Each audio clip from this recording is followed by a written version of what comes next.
tinokutendai baba vedu matipa mukana matipa nguva yekuti tishumire inzwi renyu. Tinokunamatai iyemi Kirisitu makamuka kuvakafa.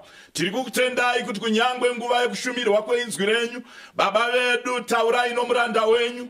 Tinokuzivai muchitaura nomuranda wenyu. Inzwi renyu ngarisvitswe kunyika, inzwi renyu ngarisvitswe kumhuri. Tinonyengetera baba vedu shoko renyu makarituma kuti rirape urwere, rirape pasina rugare. Tiri kunamata baba vedu makaita kare muranda wenyu murazvo womoto. Tanamata baba vedu, tinosiya nguva ino nokusuma nguva ino kwamuri, tichitenda kuti baba vedu taurai isu takateerera vanhu venyu. Tatenda baba mbiri kukudzwa nokunamatwa zvive kwamuri muzita raShe wedu Jesu. Amen.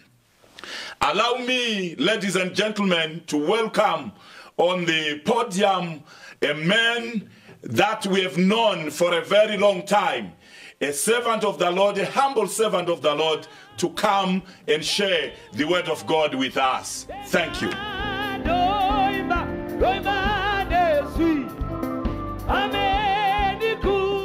Thank you so much. Ndinoda kutora mukana uno kutenda overseer Namburo, our overseer who has introduced me to you. Ndinoda kupa rukudzo sezvo Bible rinoti give honor to where honor is due. I want to give respect kuvakuru madzibaba edu vakatitangira, madzibaba edu omweya ari munyika yokwedu. Ndinoda kupa rukudzo rukuru noruremekedzo kuna president vedu venyika, His Excellency, pamwechete necabinet yose yavanobata nayo. Hama dzangu tasanganazve mushoko raMwari. Ndakataura kuti Ishe Jesu Kristu vamuka kuvakafa. Tabva mu Resurrection Sunday. Resurrection inoreva kuti kubuda kana kuti kuuya kuupenyu. Uri kubuda murufu uchiuya kuupenyu. Uri kubuda mune zvakaipa uchiuya kune zvakanaka. Saka Jesu Kristu amuka auya. Ane mashoko akaramba achitaura. Ndakakutaurira isvondo rapera kuti mashoko emunhu okupedzesera anokosha, anochengetedzwa, unoachengetedza. Jesu mashoko ake okupedzesera anoti kunana Peter, wait until you are endued with the power from on high. Musaende kunoparidza asi mirai, garai muJerusarema umu kusvikira mafukidzwa simba romweya mutsvene, until you are endued with the power from on high. Zvino ndakakuimbisai kuti nhasi ndichange ndichitaura basa romweya mutsvene. Nhasi ndichataura pamusoro pemweya mutsvene kuOld Testament nomweya mutsvene kuNew Testament. Ndozopedzesera ndichikupai mabasa omweya mutsvene. Ndiri kuda kuti uve neshungu kuti kugara usina mweya mutsvene unorasikirwa nezvakawanda. Naiye Ishe Jesu Kristu zvaakatibhabhatidzwa ino mweya mutsvene.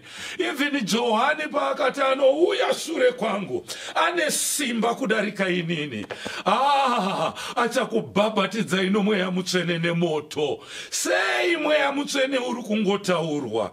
Sei vazhinji vachiusiya mumashure?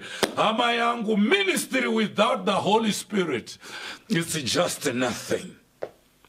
Ndakuya nemi kuOld Testament.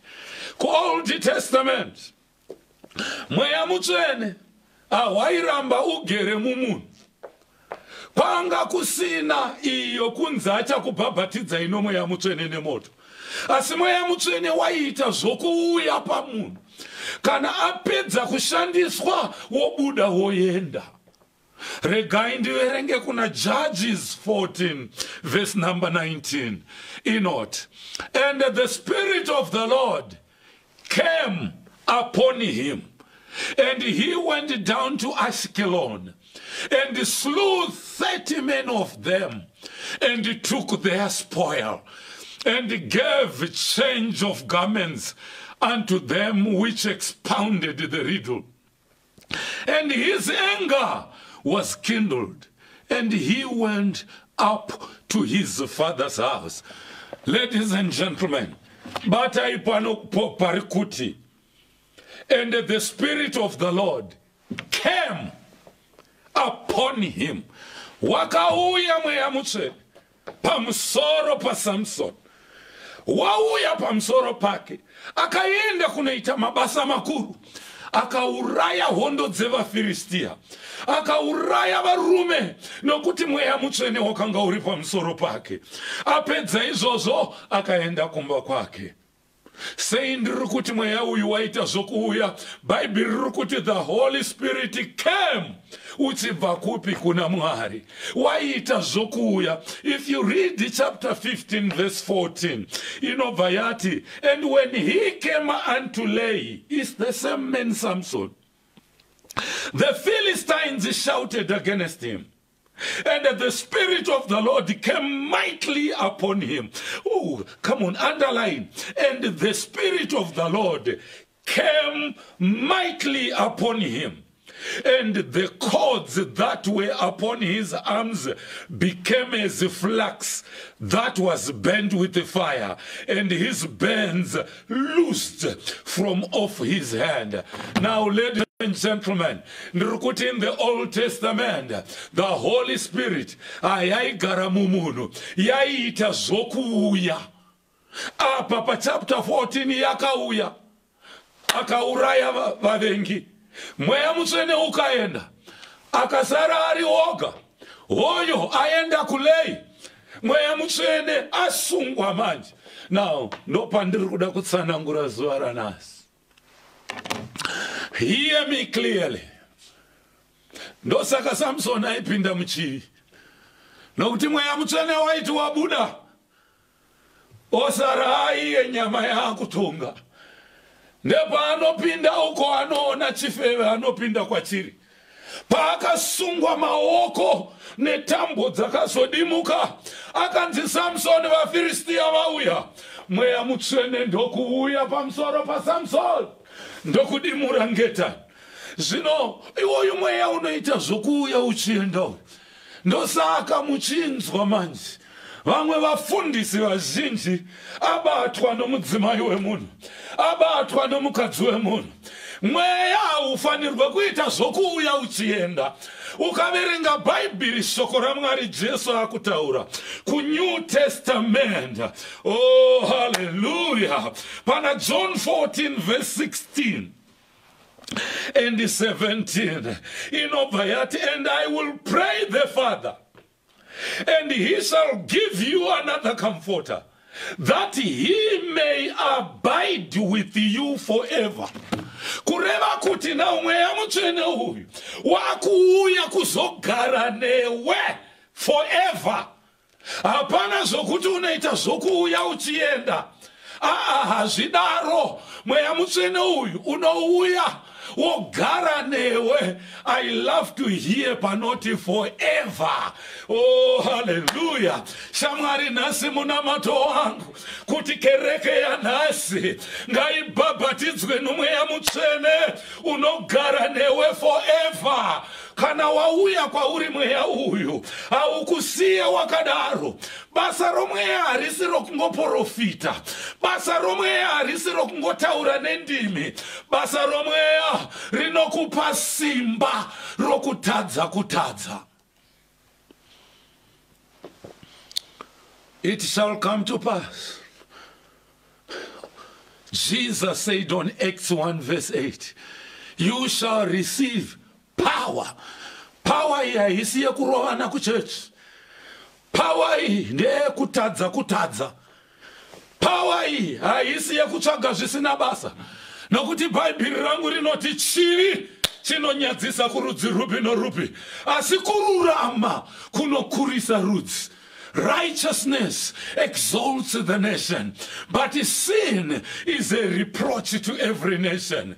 For my Bible still states clearly that the wages of sin is death, and the gift of God is eternal life through Christ Jesus. Mukereke ngamurege kunzwikwa zvivi. Now, Simbairi, Rokutadza. You see, I'm talking of depravity. Depravity is the state of being moral bad, or an accent that is moral bad. The state of being morally bad. Now, Bible note, I give unto you power to tread on serpents and scorpions over all the power of the enemy, and nothing shall by any means hurt you. All the power of the enemy. Now, the power of the enemy. Anouya kuzofurira makrisitu. Anouya kuzokufurira kuti utadze. Unoenda kuchechi zvako une girlfriend. Unoita zvese uchimbopoya uchinotadza. No. Kana wakagamuchira simba romweya mutsvene, mune zwi rinokutaurira kuti zvakaipa. Mune zwi rinokutaurira kuti usafambe nenzira iyo. Mwari vanotaura through conviction. Vanoconvicta moyo wako, vanotaura shoko nezeve. Vanouya through visions and dreams. Shamwari, ndinokukurudzira pane zvose zvauri kutsvaga. Will you be baptized with the Holy Spirit? Will you receive the baptism of the Holy Spirit? Because it will keep you and your family. Oh my God, I just want to tell you that if you are under the baptism of the Holy Spirit, my Bible, I love this scripture. It's one of my favorite. James 4 verse 7, which says, submit yourselves to God. When you submit yourselves to God, you resist the devil, and he will flee from you. The devil has got to run away from a Christian. If you are baptized with the Holy Spirit, you submit yourself to God, and God says resist. Don't call a prophet to come and chase the devil for you. God is saying you yourself resist. Don't call anybody to come and chase the problem in your house for you. You yourself, when you are baptized with the Holy Spirit, I want to tell you, you can resist the devil. Amadzanguka namo yaivana Samson. Ndo kuti mweya waita zokuuya. Wakanga usingagare mumunhu. Amadzangu mumbama mugeromu. Mazuva ano COVID-19. Ama yangu mazuva ekutsvaka Mwari. Asi mazuva ekungoswera muchipura chikafu. Chimbotsanyai muchitsvaka Mwari. Kuti Mwari imba yedu isu tose ngatizadzwe nomweya mutsvene. Zvikadaro zvinokuitira zvakanaka. Unofamba nenzira yakanaka. Now, I'm coming back to my scripture here. A long time, I'm still in the Old Testament. Vana vaIsraeri vachibuda munyika yeKenani. Munyika yeIjipita, going to Canaan. Vakabuda, they were not moving alone. God was leading them. Ndosaka nchitaura nasi nchitu upenyu wa mukirisitu. You must have a leader. Vaitungamirwa negore masikati. Usiku vachitungamirwa neshongwe yemoto. Havana kufamba vari vega. Uri mukirisitu rudzii. Unoda kufamba uri wega usina chiri kukutungamirira. Bhabhatidzwa nomweya mutsvene waMwari. Mweya mutsvene ngaukutungamirire. Oh, ndakamboteerera vamwe vachiimba rwiyo rwandikaimba paResurrection Sunday. Kuti vanofamba nomweya ndivo vana vaMwari. Jesu Kristu paSamaria anosangana nomumwe mudzimai patsime raJakobo. Anoti ndipowo mvura yokunwa. Mukadzi anoti ndinoichera nei? Ko wabva kumba uchiti unonoichera nei? Ari kutsvaga nyaya. Jesu anoti, mukadzi anoti vaSamaria nemaJudha hatidyidzani. Zvakanzi wataura chokwadi naJesu. majudha anoti tinonamatira mugomoero, vamwe vanoti tinonamatira uko.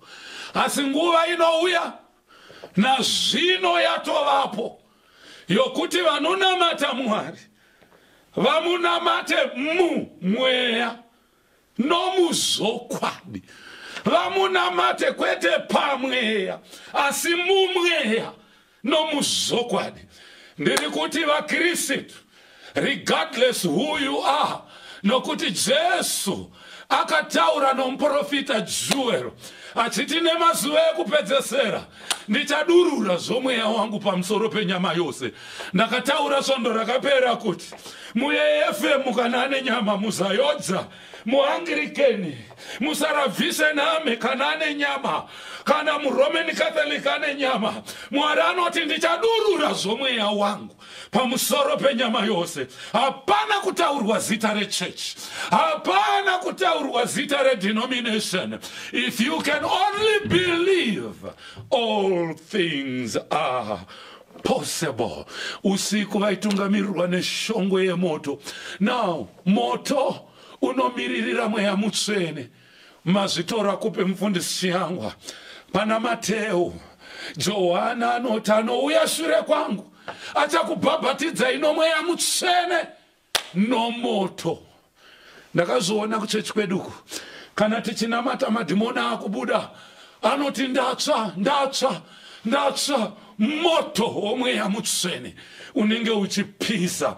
Hama yangu, ndoda kutaurira nhasi ndichiti vakatungamirirwa nomweya mutsvene vakafamba murenje, moto uyu hauna kuzoonekwa parwizi Jorodhani.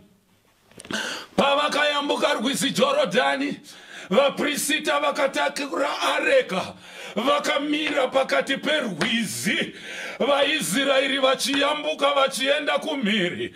Moto uya hauna kuzoonekwa, wakangoonekwa wakupinda muareka. Vaenda kumhiri uku havana kuzoona shongwe yegore kana shongwe yemoto. Vakanga vakutungamirwa neareka, moto wakanga wapinda muareka. Oh, haleluya! Ndakukurumbidza kusvika panyaya yangu. Iwe moto uyu ndiwo uye wakazoonekwa pana Mabasa chapter 2 verse 1 and 2 and 3. Inoti vari muupper room kwakanzwikwa mhepo ine simba, kukaonekwa ndimi dzinenge dzemoto. Oh, haleluya! Dzichimhara pamusoro pemumwe nemumwe. Vose vakatanga kutaura nendimi sepavakapiwa nomweya kureva. Hama dzangu, moto uye wakavabvisa kuKenani, kuIjipita, ukavayambutsa rwizi, ukapinda muareka. Takuona zvakare on the day of Pentecost. May that Holy Ghost fire, may that Holy Ghost fire come into your room. May it come into your life today in the name of Jesus. I want to tell you kuti mweya mutsvene uyu une simba guru pakubata kwawo.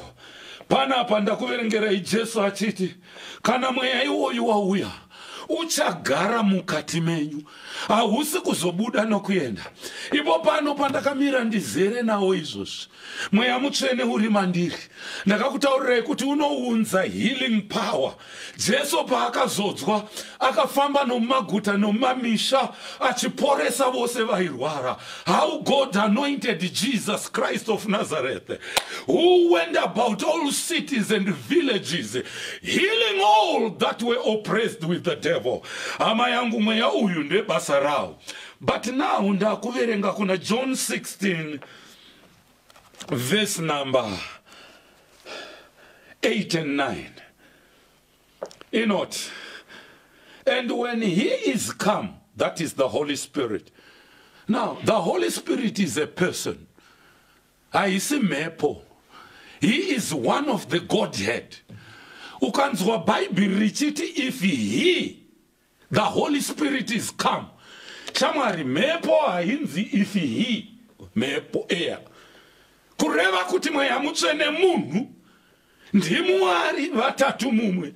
Mwari Baba, Mwari Mwanakomana, Mwari Mweya Mutsvene.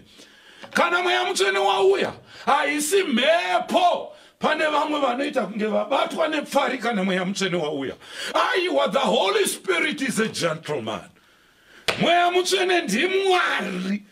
Kana vauya pauri une mhepo dzako, unodzika maiwe. Unokudzikamisa mweya uyu. Shamari, pandiri kuverenga patifi, he is come. He will, parungoramba pachinzi, he will reprove the world of sin and of righteousness and of judgment of sin, because they believe not on me. Zvanzi Mweya Mutsvene uyu kana wauya, uchakudzidzisai nyika, uchatsiura zvivi. Kana wapinda church isingatsiure chitema, buda muchechi imomo utize kunge uri kutiza shumba. Nokuti ukaona musingaparidze muchitsura zvivi munyika yeZimbabwe, muri kukanganisira vatendi. Chivi ngachitsurwe, chitema, imbwa idyiwe nyama. Sin is sin. The wages of sin is death, and the gift of God is eternal life through Christ Jesus. Mweya Mutsvene kana wauya uyu, uri kuuya kuzotidzidzisa, unonzi Spirit of Truth, which une instruction, une indwelling. When it indwells in you, it brings anointing. Kana Mweya Mutsvene wagara mauri, unounza kuzodza, because nditicha pachake. Nokuti John 16 inoti, when he is come, he will reprove the world of sin and of righteousness and of judgment of sin, because they believe not. Verse number 13, howbeit he, the Spirit of truth, is come. He will guide you into all truth. Come on. Ndosaka mamwe maKristo achitadza kufamba muzokwadi. Nokuti the Holy Spirit will guide you into all truth. Ukaona mchechi mune vanhu vanonyepa tuma chimakuhwa kuwanda, hamuna Mweya Mutsvene. Nokuti Mweya Mutsvene unokutsiura. Mweya Mutsvene unoramba izvozvo. It will guide you in all the truth. When he is come, he will guide you in all the truth. For he shall not speak of himself, but whatsoever he shall hear, that shall he speak. Shamari, kana Mweya Mutsvene wauya, hautaure pamusoro pezvawo. Mweya Mutsvene unotaura pamusoro pezvaJesu. Unoparidza Jesu. Unopupura Jesu. Ukaona ndamira pano, nyangwe ndikaporesa vanhu, ndakuti Reverend Chiyangwa, Meja, ndakurumbidzwa inini. Usi Mweya Mutsvene. Mweya Mutsvene unorumbidza Jesu. Mweya Mutsvene unotaura zvaJesu.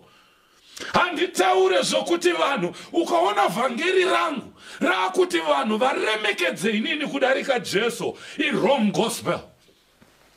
Ukaona vhangeri rangu raakuti vanhu vandinamate vandipfugamire, it's wrong gospel.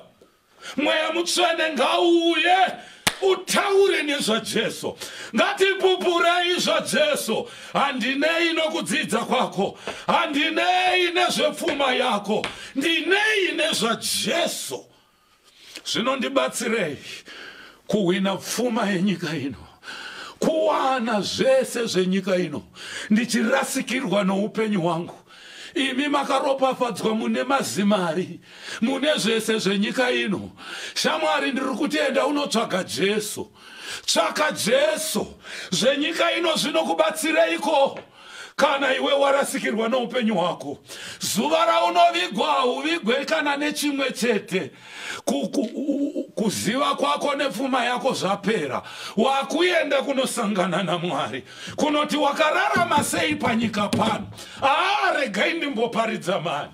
Jesu anotaura kuti kana ziso rako richikutadzisa kuenda kudenga, kana gumbo rako ridimure, zviri nani kurwadziwa pano kuenda kugehena nemakumbo ese. Jesu aiparidza plain gospel. Ndosaka tichida Mweya Mutsvene kuti hevo hatidi kunosangana nemoto negehena kana tabva pano panyika. Now zviri kunzi, for he shall receive of mine and shall show it unto you. Mweya Mutsvene unofanirwa kugamuchira kuna Jesu, unofanirwa kutora zvaJesu, unofanirwa kutora zvaMwari, kwete kutaura zvawo. Hapana Mweya Mutsvene wakambonzwa uchiti ini Mweya Mutsvene ndati, ini Mweya Mutsvene ndati. Mweya Mutsvene unotaura zvaJesu. Hautaure kuti ini ningi, ukaona wangoti ini warasikirwa noupenyu. Now this Holy Spirit,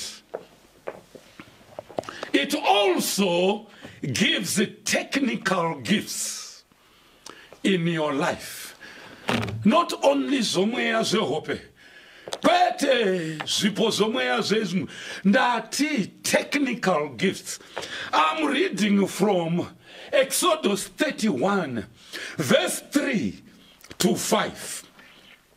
Inobva yati, and I have filled him with the Spirit of God, in wisdom, and in understanding, and in knowledge, and in all manner of workmanship. Underline all manner of workmanship.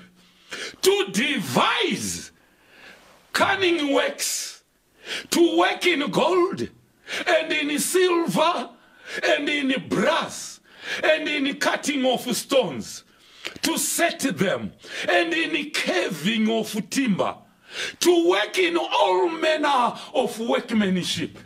Hama dzangu, Mweya Mutsvene hausi wokungoti utaure nendimi chete. Mweya Mutsvene hausi wokungoti uprofite chete. Zvanzi ndamuzadza noMweya Mutsvene, ndamupa all manner of workmanship. Kugadzira matombo, kuveza, carpentry yataurwa, zvese zvataurwa, haungoverema rinongoswera richifamba, richishaya zvokuita. Nyangwe mugere mumba menyu, kana ndataura chokwadi, unodairawo amen ugere ipapo kuti zvive kwauri. Chimboti ngazvive kwandiri sezvamareva. Nokuti kana Mweya Mutsvene wauya kwauri, haukusiye uri rombe, haushayiwe chokubata, haushayiwe basa, hauswere January to January uchingofamba murodhi ndiri kushaya basa. Wakagamuchira here Mweya Mutsvene? Hama yangu, ndiri kuda kubatsirana newe zuva ranhasi. Mwari uyu anoti Mweya Mutsvene uchakupai zvose, uchakudzidzisai. Pane vamwe vanhu vanofunga kuti kupinda kereke yaMweya Mutsvene upenzi. Hausi upenzi shamwari, ndiko kuchenjera nepamangwana pese. Ndokunonzi kuchenjera. Hanzi Mweya Mutsvene uyu uchakupai wisdom. Ndiudze university imwe chete yaunonodzidza subject inonzi wisdom. Wisdomology. Enda kuAmerica, enda kuEngland, enda kupi. Hakuna kana one university yaunodzidza subject inonzi wisdom. Wisdomology comes by fearing the Lord.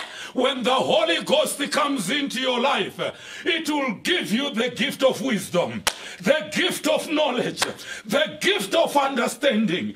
Hama dzangu nevana vese vari kuzvikoro vanofoira vazhinji, tizirai kunotsvaga kubhabhatidzwa noMweya Mutsvene.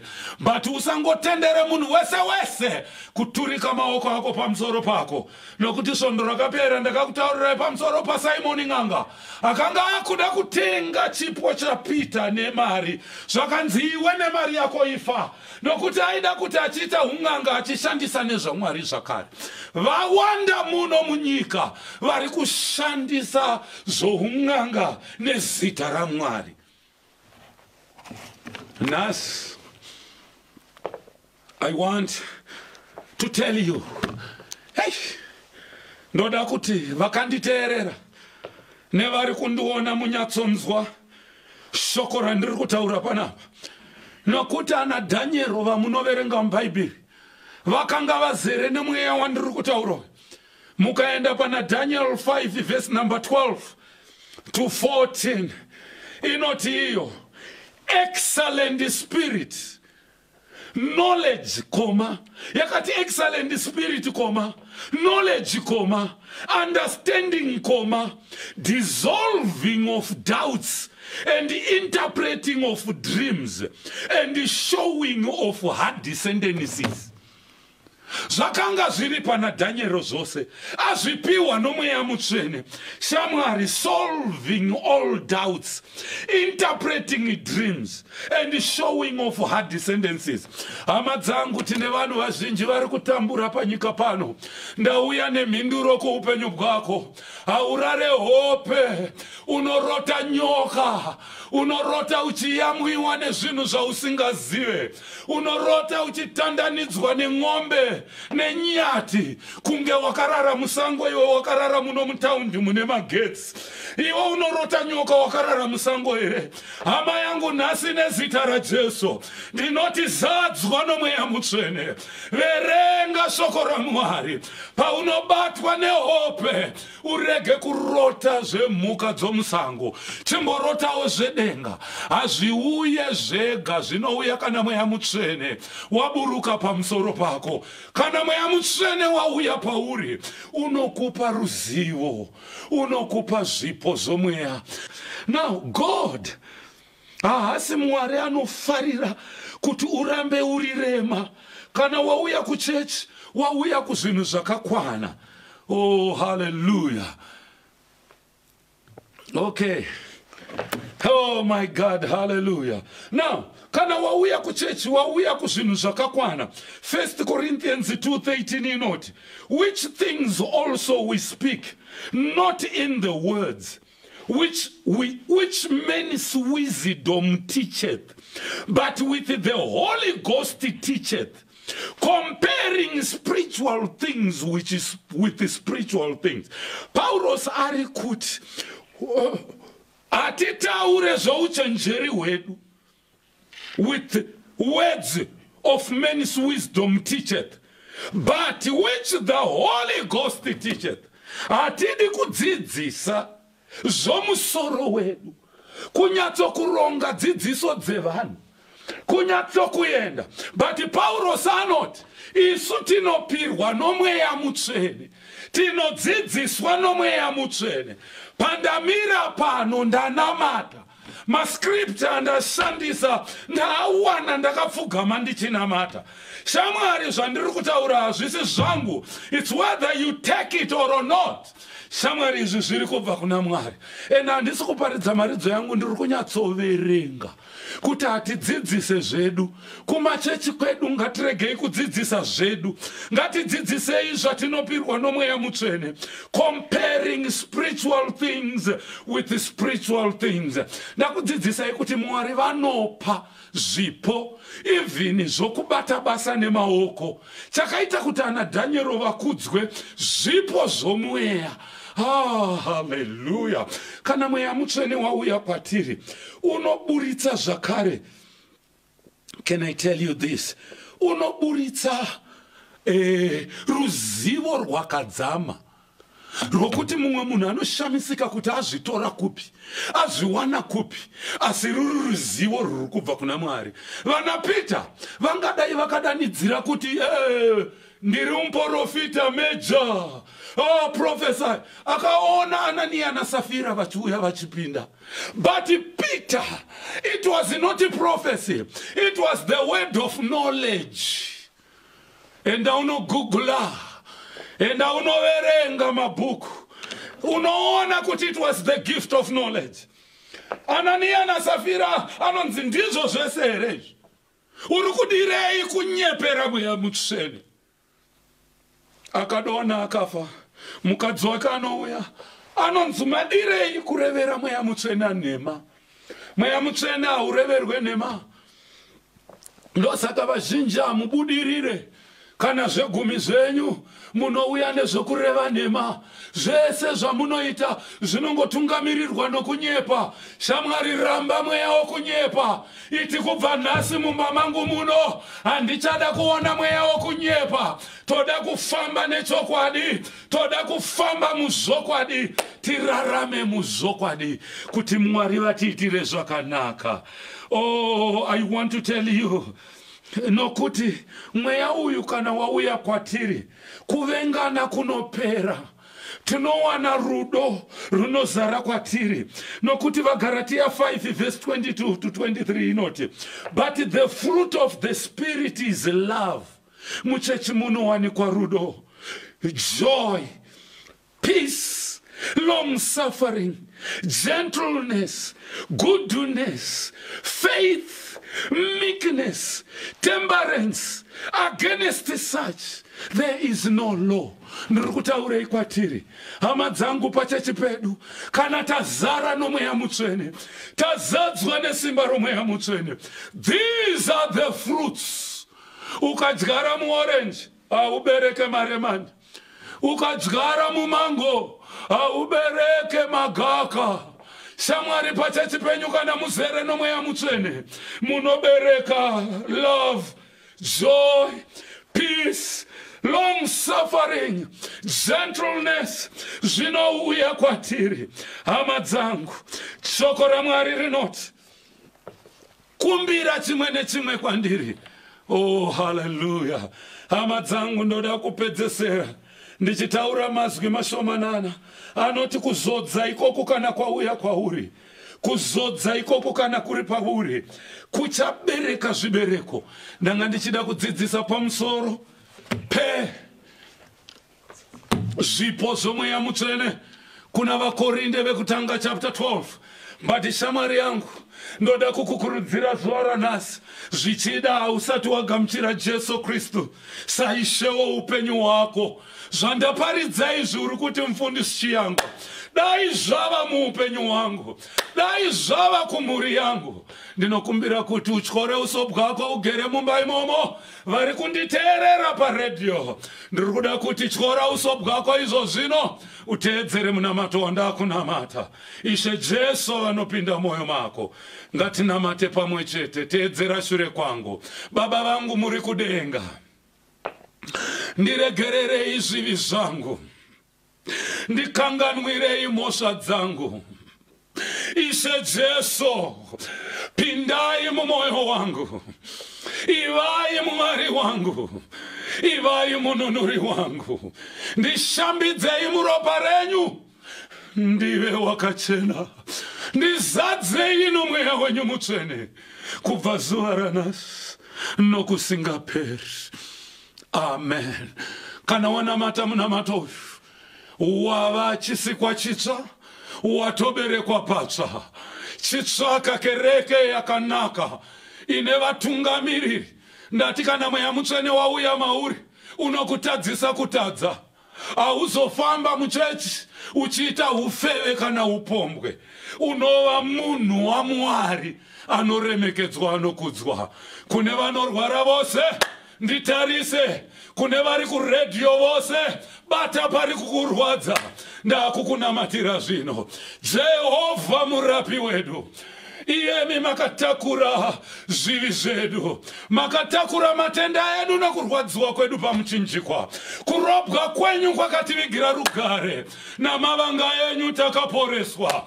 Ndinotaura kurapwa kune vari kurwara, kurapwa kune vanga vakanditeerera. Iye zvino nezita raJesu ndinorayira mweya yetsvina, mhepo dzezvirwere, mhepo dzenhenda, mhepo dzoushambwa, buda nezita raJesu. Ndinotaura utano hwakanaka, kurapwa nokuporeswa kutore nzvimbo muzita raJesu Kristu. Ndinoti Mwari vakuchengetei, Mwari varambe vachipenyesa chiso chavo muupenyu bwenyu.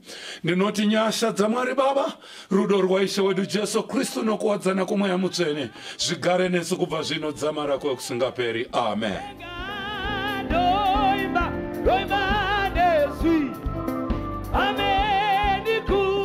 Pamusoroi vafundisi vose ma-overseers ve-Apostolic Faith Mission muno muZimbabwe.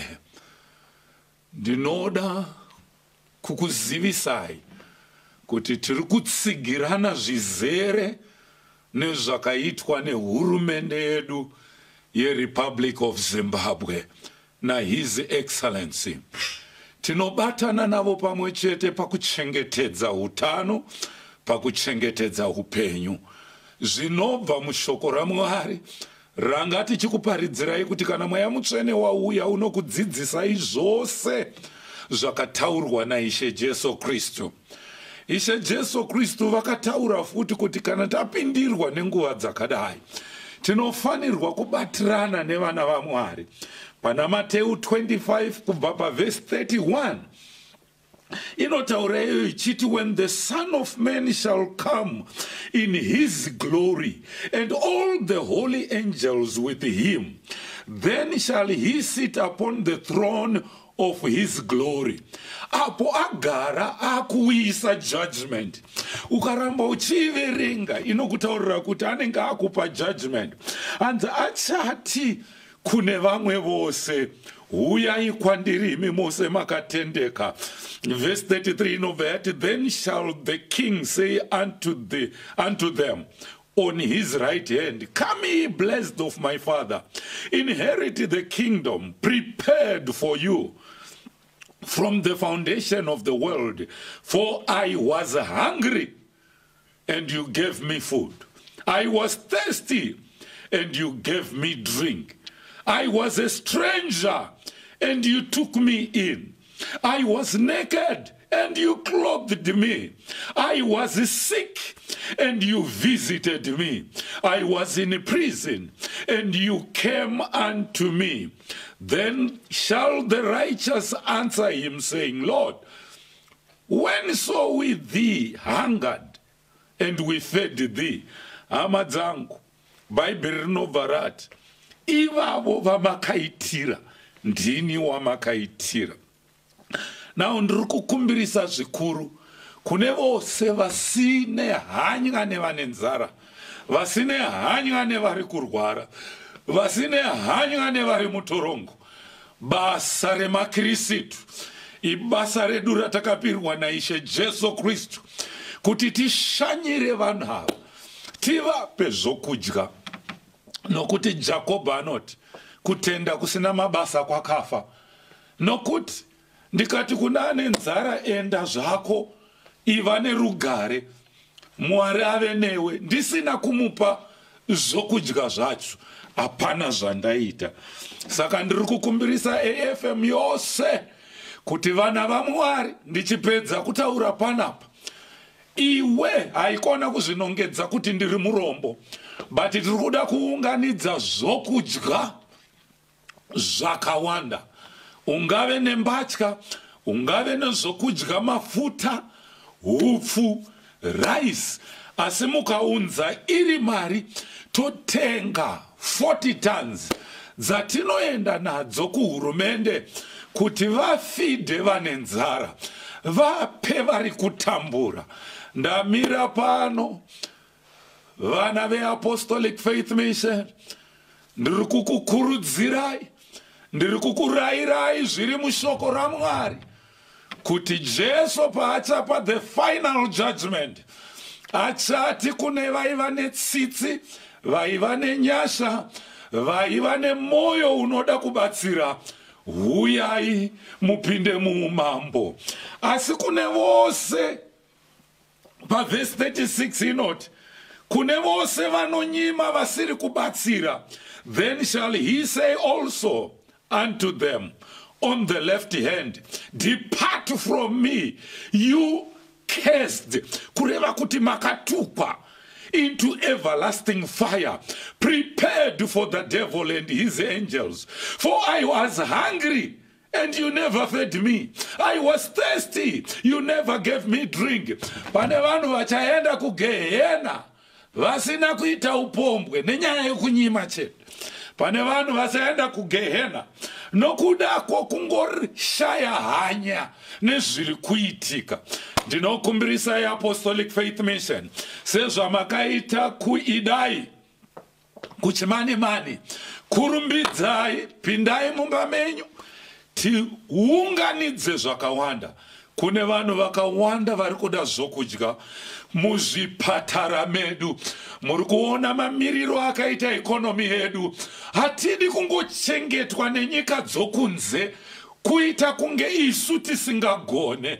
Bvisa mweya wokusagona, bvisa mweya wokuda kungoramba uchiitirwa. Ngatiitei. Apostolic Faith Mission ndozviziva kuti hamutinyadzise. Ndinofara kuti muchapinda. 1 Timothy 5 verse 8 inoti, but if any man provide not for his own, and especially for those of his own house, he hath denied the faith and is worse than an infidel. Ndinoda kukukurudzirai nezita raJesu kuti ichi ndochiKristu chechokwadi, kubatsira vanotambudzika, kupa vane nzara zvokudya, vari muzvipatara vanofanirwa kuwana zvese, magumbeze zviyi. Ndakumbira vana veAFM, overseers, pastors, maKristu edu, ngatibatanei pakuita chinhu ichi chive tikunde dambudziko rativinga, nokuti president wedu vanhu vake ndisu. Kwaari kutaura, ari kutaurira isu vechechi. Regardless kuti uri wechechi ipi, endai munodaro kuchechi kwenyu. Ndinokutendai nokunditeerera. Ndoda kusiya nguva ino kuna Deputy President veApostolic Faith Mission, Mufundisi Chinyemba, vauye vatiudze zvinotevera. Ndatenda.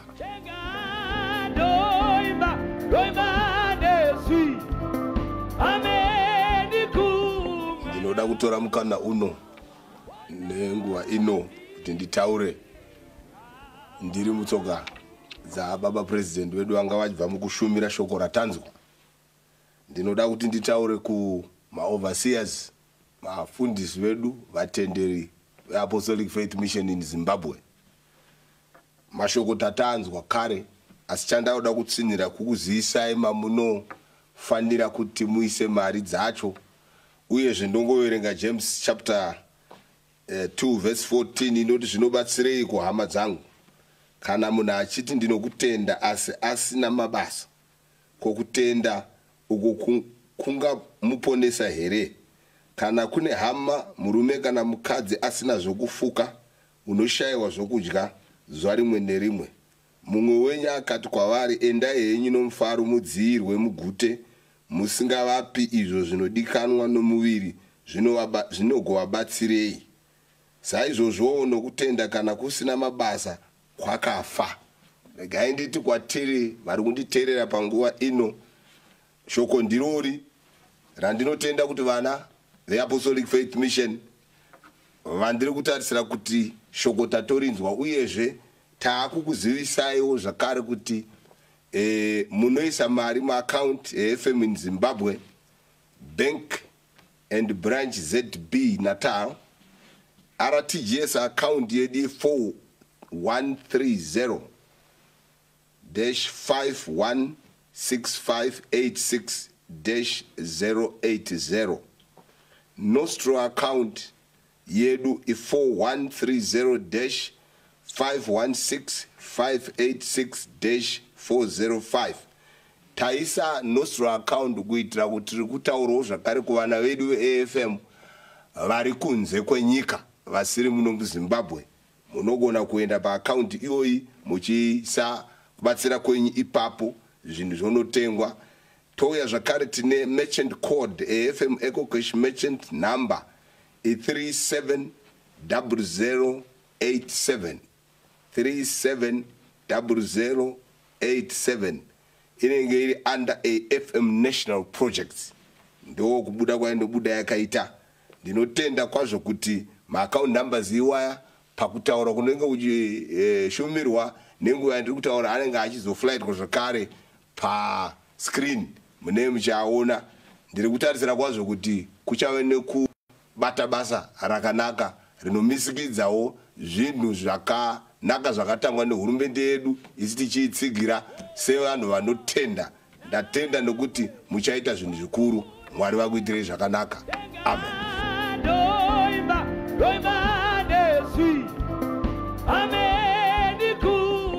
We are very grateful for the session of today, since from the time when our father was giving the word of God, which was so powerful, opening doors for Pentecost during this time and hour in which we are as a church. We believe this is the time of the Holy Ghost, and we also are so thankful again for the offering that was done.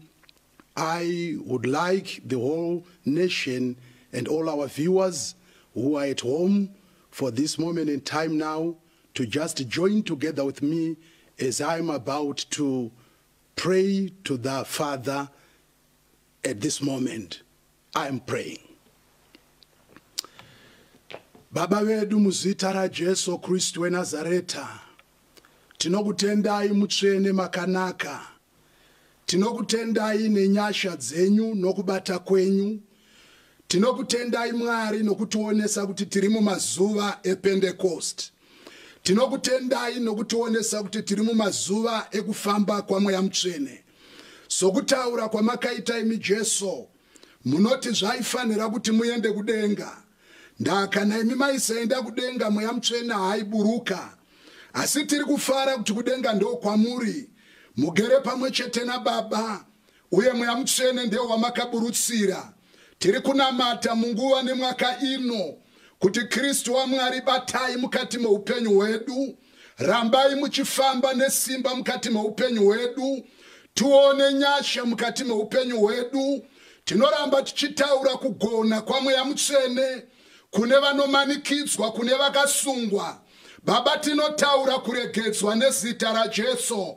Mweya Mutsvene wa Mwari muri pabasa. Rangarirai kunyange nenyika yedu yeZimbabwe. Tinotaura kunatswa nokuporeswa kwayo. Kristu wa Mwari makanaka, ndimi muchengeti. Munochengeta kunyange nevatungamiriri venyika vamakatipa. Munochengeta Mwari wamasimba ose nezvose.